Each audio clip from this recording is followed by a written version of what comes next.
세상에 죄인 아닌 사람은 한 사람도 없다라고 말씀드렸습니다. 왜 그렇다고 했습니까? 하나님의 기준과 사람의 기준이 전적으로 다르기 때문에 그렇다. 불완전한 사람 앞에서는, 불완전한 사람의 눈으로 봤을 때는 좀 더 선한 사람도 있고 그렇지 못한 사람도 있고, 인간의 눈으로 보면 의인, 의로운 사람처럼 보이는 사람도 있고 또 그렇지 않은 사람도 있지만, 완전한 하나님, 거룩하시고 흠이 하나도 없는 하나님의 눈으로 봤을 때는 좀 더 나은 사람, 의로운 사람, 죄가 없는 사람, 이런 사람은 있을 수 없다는 것이, 그럼에도 불구하고 자신이 의롭다고 생각하는 사람은 아직 하나님을 만나보지 못한 사람이거나 아니면 자기 자신에 대해서 전혀 알지 못하는 사람이다라고 말씀드렸어요. 그러므로 스스로 의롭다고 생각하거나 죄가 없다고 생각하는 사람은 절대로 하나님을 만날 수 없어요. 무엇보다도 구원의 기쁨과 감격은 절대로 누릴 수 없어요.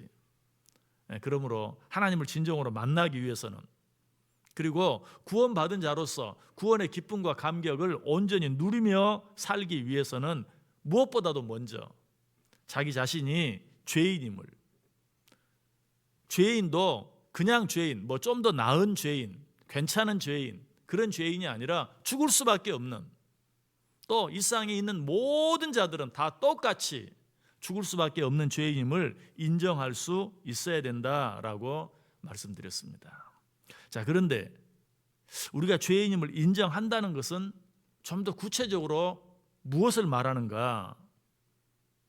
내가 죄가 있다 없다 그것뿐만 아니라 우리 모두가 똑같은 죄인으로 전적으로 무능한 자들이다, 내 힘으로는 아무것도 할 수 없는 자들이다 라는 사실을 인정하는 것이, 여러분, 우리가 율법 아래 있을 때는 뭔가 할 수 있을 것 같아요. 여러분, 십계명만 한번 생각해 보세요. 살인하지 말라, 간음하지 말라, 도적질하지 말라. 그런 거야 뭐 내가 좀 노력하면 지킬 수 있지라고 생각할 수 있어요. 그러나 하나님 앞에서 나 자신을 바라보면 예수님께서 뭐라고 말씀했어요? 형제를 미워하는 것도 살인이다. 이 말씀 앞에서는 내가 할 수 있는 것이 아무것도 없구나. 인간의 기준으로 보면 뭔가 할 수 있을 것 같아요. 그러나 하나님의 기준으로 보면 살인하는 것, 나는 단순히 사람을 칼로 찔러서 죽이지만 않으면 된다고 생각했는데 하나님의 기준에서는 뭐예요? 형제에게 유혹 한마디만 해도, 형제를 미워하기만 해도 살인자예요. 간음하지 말라, 뭐 그 정도야 좀 노력하면 할 수 있지. 그런데 음욕을 품는 자마다 이미 간음한 것이다. 하나님의 기준에서 보면 역시 그것도 내 힘으로 지킬 수 있는 그런 것이 아니라는 것을 알게 돼요. 어제 아침에 말씀드렸죠. 나 자신만 생각하면 내가 다른 사람보다 좀 더 밝은 빛을 낼 수 있다는 것, 그것으로 말미암아 나는 의인이야, 나는 최소한 저 사람 같지는 않아 라고 생각할 수 있을지 몰라요. 어둠 속에서는 그래요. 인간 세상에서는 그래요. 그러나 밝은 태양 아래서는 내가 남들보다 좀 더 밝은 빛을 갖고 있다는 것, 그것이 무의미하다. 그러면서 예를 들었죠. 자동차 헤드라이트와 내 주머니에 있는 핸드폰 불빛, 거기에 차이가 없다는 거예요. 어둠 속에서는 차이가 있는 것처럼 보여요. 세상 속에서는 인간의 기준으로 보느라는 좀 더 나은 사람도 있고 그렇지 않은 사람도 있어요. 그러나 하나님의 기준에서 봤을 때는 좀 더 나은 사람, 그런 사람은 있을 수 없다는 것이, 요즘 이렇게 길거리를 다니다 보면 무료 급식소가 많이 있죠. 어려운 사람들 와서 한 끼 식사 무료로 맛있게 먹을 수 있도록 식사를 제공하는 곳이 무료 급식소죠. 자, 그런데 그곳에 있는 사람들은 어떤 사람들일까요? 여러분, 다 그냥 인간적으로 봤을 때 철저히 무능하고 아무것도 할 수 없고 과거에 잘못 살았고 혹은 지금이라도 잘못 산 그런 사람들일 뿐일까요? 아니죠. 그 사람들 한 사람 한 사람을 만나보면 정말 과거에는 정말 내가 할 수 없는 어떤 그런 일들을 감당했던, 큰 일을 했던, 한때는 정말 잘 나갔던, 잘 살았던 그런 사람들도 그 안에는 많이 있어요. 그런데 내가 옛날에는 이런 사람이었는데 하는 것만 생각하면 절대로 그 자리에 앉아서 다른 사람들과 함께 밥을 먹을 수 없어요. 아니 서로 배가 고파서 밥은 먹는다 할지라도 감사함으로 기쁘게 그 밥을 먹을 수는 없어요.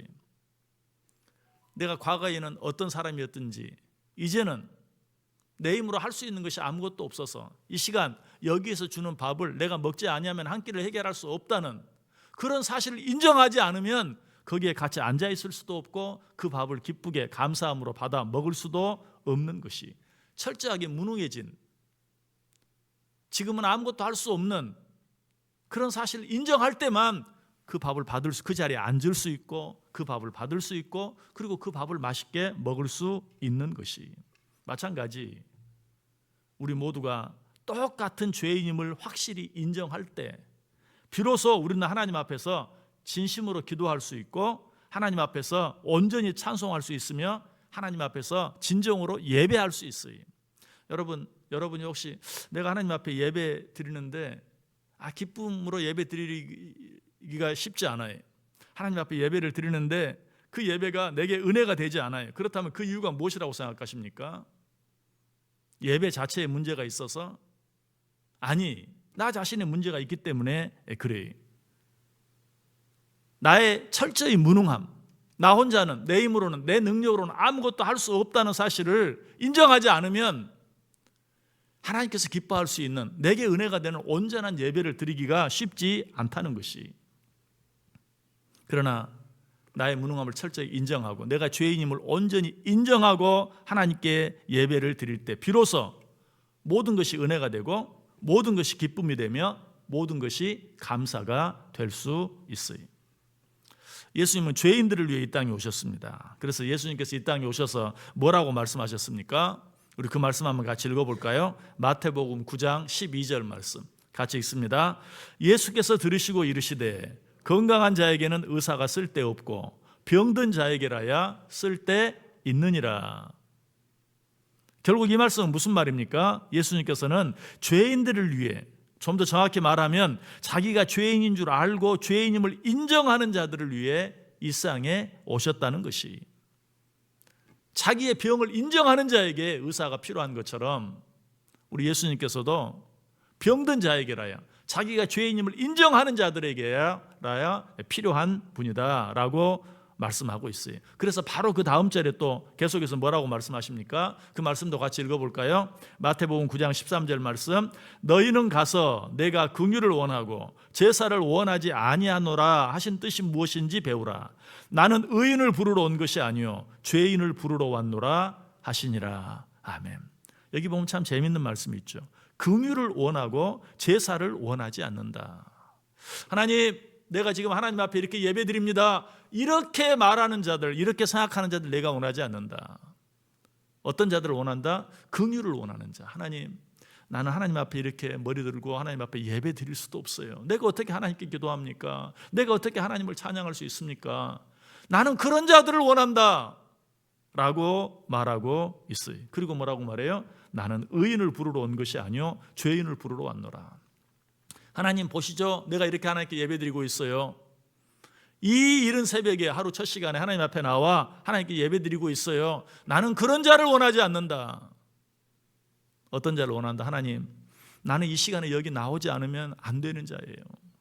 나는 이 시간에 여기 나와서 이렇게 하나님 앞에 예배하고 기도하지 않으면 오늘 하루 나는 내 힘으로 살 수가 없어요. 그래서 나는 이 자리에 나왔어요. 하나님은 이런 자를 원하신다라고 말하고 있어요. 자기가 죄인임을 알지 못하는 자에게는 예수님이 필요 없어요. 아니, 그런 자들은 예수님을 만날 수도 없어요. 자기가 죄인임을 온전히 알고 인정하는 자라야 예수님을 만날 수 있고 그 예수님께서 우리에게 주시길 원하시는 그런 기쁨, 감사, 평안들을 비로소 맛볼 수 있다.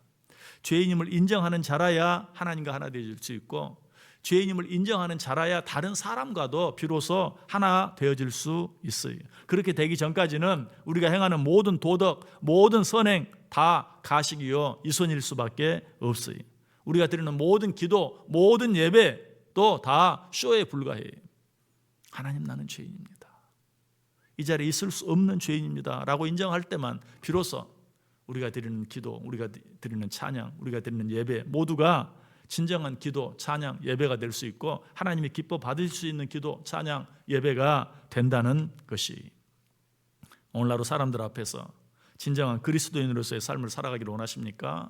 아니, 오늘 이 시간 우리가 드리는 이 예배가 하나님이 기뻐 받으시는 예배가 되고 오늘 하루 우리의 모든 삶이 진정한 예배자로서의, 그래서 하나님께 영광이 되고 우리에게는 은혜가 되는 그런 삶이 되기를 원하십니까?